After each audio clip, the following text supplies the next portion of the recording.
be awesome. Mijo! That's gonna be awesome. That's me. Mijo! So what y'all think of Jesse? What y'all think of Jesse? I'm not gonna lie, you know, we did a rehearsal and you know, he dropped that last joke and I just heard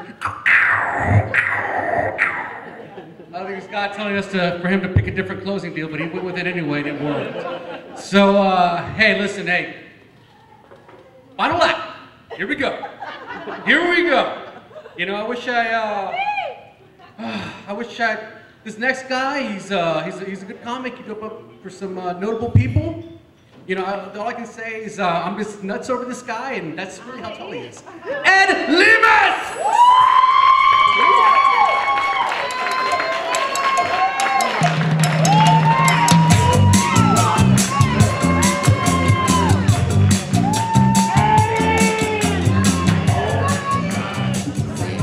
Stand up! Way too tall. Hey, how's everybody doing tonight? Hey, let's give it up for all the comics so far. They did a great job, huh? The speaker's got in my way here. Hey, special hand for Zap. That was his first time emceeing. Didn't he do a great job? Let's just face it, he's just happy to be out of prison. Oh, these strobe lights are pretty bright up here, guys. Let me tell you, last time I saw this many Catholics in the same place, it was Ash Wednesday. Hey, I'll tell you, I'm Catholic myself, born and raised Catholic.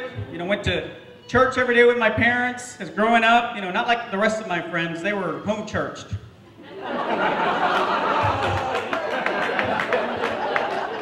I will tell you, man, it's really tough being Catholic these days. You know, we're always taking cheap shots, you know. The Catholic Church, they're so, you know, they're cut in the old ages. They don't move with time. They're not progressive. I don't know if you've been paying attention, but there's recent talks at the Vatican. They're going to be changing it up a bit. Matter of fact, you know, today we have the bread and wine. They're thinking of adding a nice salad bar.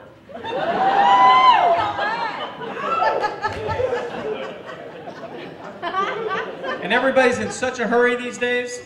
For confession, an express lane. 10 sins or less, you're in and you're out. So I'll tell you, this is a lot more fun than my regular gig. I work in a IBM distributor.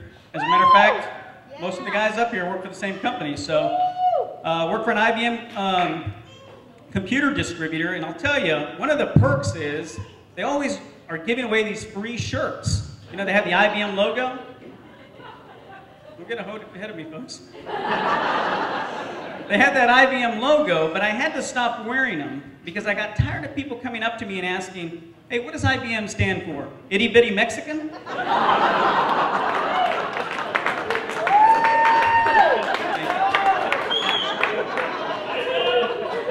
So I'll tell you, technology is an interesting thing. I was talking to a buddy of mine. He's got a kid, and the kid's in the 3rd grade, and he was telling me, yeah, you know, my son's 3rd grade class, they're giving everybody iPads. That's what I said, what? Not quite as high pitched, but what? And I said, what? He said, yeah, they're all getting iPads. I said, you know what, when I was in 3rd grade, you know what I had? I had a pencil and the kid next to me. And you know what? If little Joey would have taken school seriously and applied himself, I could have been somebody.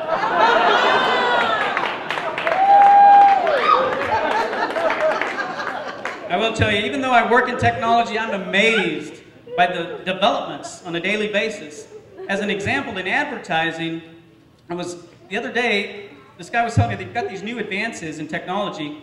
So you know in the mall, they have these advertising kiosks. You know, you've seen them, you're walking through the mall and they've got these static pictures. You know, they're advertising different things. Well, this new technology, the cool thing about it is it actually senses the audience. So that way it's not just a random advertisement, it actually senses who's walking by, so it's pertinent to that person. Now it sounds great on paper, but I was walking through the mall the other day, and I'm walking by these things that are lined up, and the first one came up, Taco Cabana, lawn equipment, Toys R Us, Baby Gap. See, because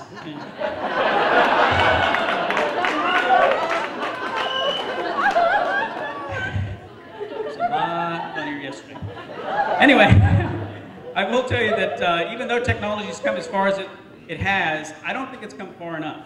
Now see, I grew up in the early 80s. A long time ago, kids. And when I was growing up, I remember watching TV and they showed images of the year 2000 and beyond. Guys, there were flying cars. There were people, everybody had a personal jetpack, was zipping around. Where's my jetpack? I don't have a jetpack. You know what I have? I have a crappy ass cell phone that sometimes I have to stick my head out the window to get a good signal. You know, one of the things that I really like to do, used to like to do, was torment tall people. That's pretty much everybody I run across. But you know one thing I like to do with tall guys? Would always ask them, hey, do you play basketball? Man, that annoys the crap out of them. Well, I had to stop doing it because one day I met my match, right? I came up to this one exceptionally tall guy and I said, hey there, tall feller. You play basketball? He looked down at me and said, nope. You play miniature golf?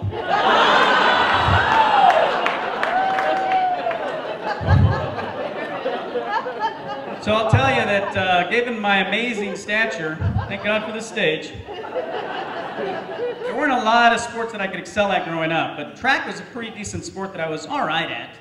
Matter of fact, I still keep up my running, and every now and again, I'll go out for a run. And recently, we were in Arizona for some training. Actually, I was there with a white buddy of mine who actually happens to be sitting right here in the front row. Hello, white buddy.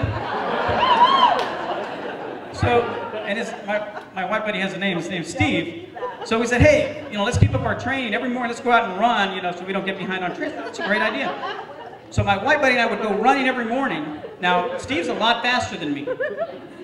And every morning he was out 20, 30 yards ahead of me, which really freaked out the local Arizonians. When's the last time they saw a Mexican chasing a white guy?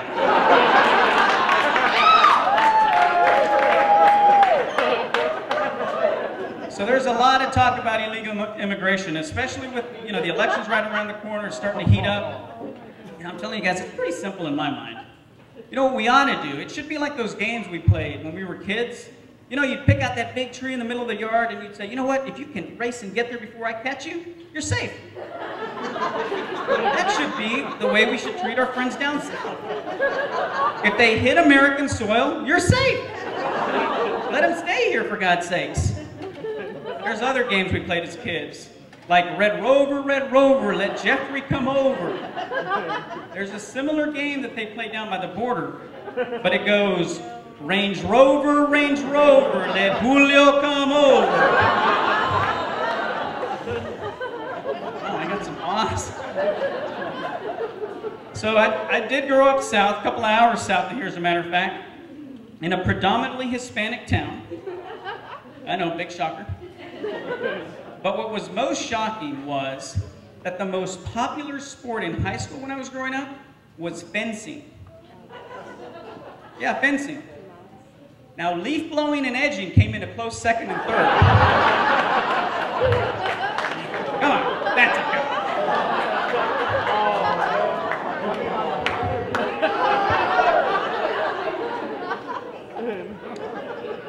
So, how many of you guys watch Discovery Channel? It's a pretty good channel. Have you guys seen that one series that they were running a couple of months back called Who Was Jesus? Yeah. No? It was a pretty good show. Now they're releasing a new episode in that series, and it's called Was Jesus Mexican? No, I thought it was a bit of a stretch myself, but I started to think, well, let's go through some of the clues. I mean, first off, what was his name? Chewy. Jesus. Chewy, that's right, Chewy.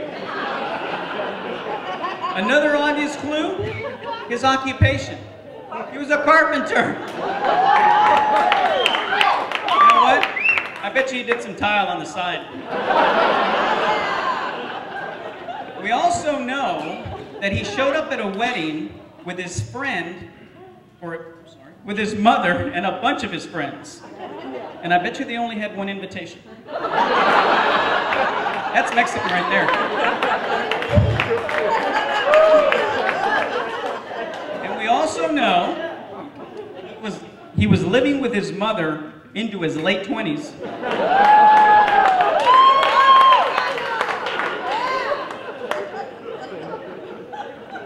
And last but not least, and probably the most obvious clue of all, he wasn't raised by his real father.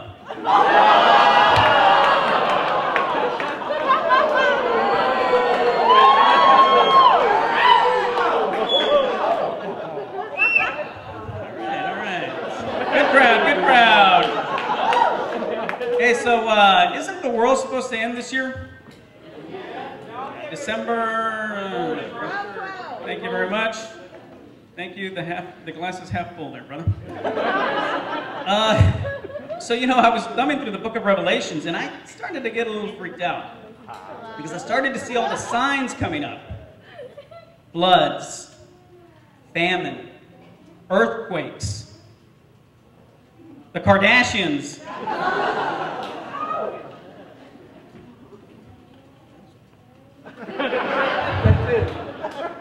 So guys, I'm happy to report I married a white girl.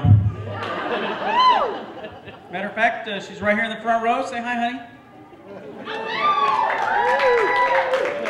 And actually, we're celebrating 8 years of marriage come this November.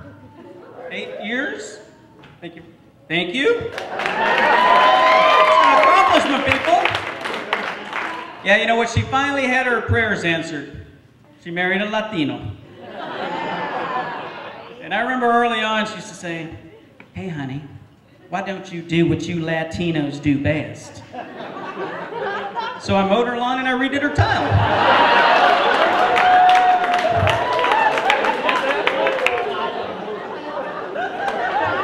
Thank you. Thank you very much. Sorry, honey. So I am happy to report that we actually had our first baby last year. Love her to death. Let me tell you, man, we waited a long time to hear the pitter-patter of little feet in our home. Other than my own, that is. And you know what, guys? I'm a little ashamed to tell you, but I'm a little disappointed it was a girl. Take it easy.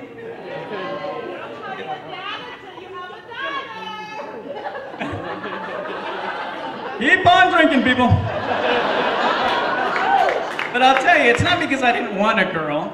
It's because if you knew how my wife shot, and it was a boy, I could have doubled my wardrobe.